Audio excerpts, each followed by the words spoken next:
Hello and welcome to an update about gold. Gold, just a quick update because not too much has happened since yesterday. However, we have still one interesting development, especially here on the shorter time frame chart. And I'm not going to show you the overall context, bigger picture. As I said in the last videos, I've recorded a video on our main channel, MCO Global. The link is in the description. And here you can just check out the long-term gold chart. It gives you a good idea of where we currently are in the cycle. It's all explained there. So check it out. The link to the channel is in the description. And there's one video about silver gold and one about gold long-term, both on this channel. So that can be helpful.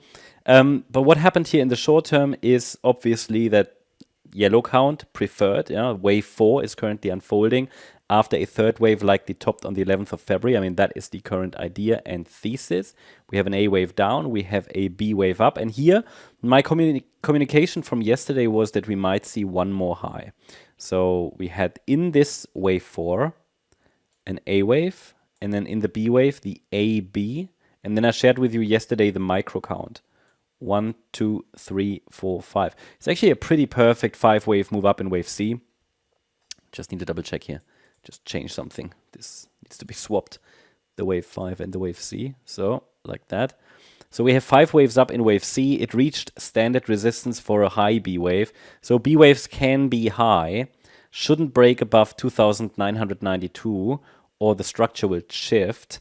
For now, I assume a C wave down could be unfolding, and it would be a 5-wave move down. So there is a small setup for a 5-wave move down in wave C, like this. And this is what I'm going to watch for today. Of course, there's going to be an invalidation point, which the main one is here, the B wave high at 2,974. But the smaller one, you could say, is the top of this small wave 2 here, which is at 2,963.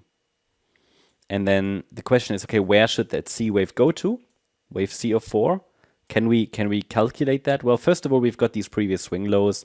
They could provide some support around 2,890. But also we can take the length of the initial move down, which is an A wave. Then we go to the high of the B wave. And this would be a standard target area. So 2,890 to 2,840, even though going all the way down to the 2,840 level would be a bit of a stretch. So I would say it seems likely that the price will reach somewhere, maybe the upper 2,871 to 2,890 seems like obvious because there's also where a trend line is coming up. And the 100% extension is a very common one to be reached. And the wave 1 is also quite short here to the downside. I mean, if that's correct, yeah.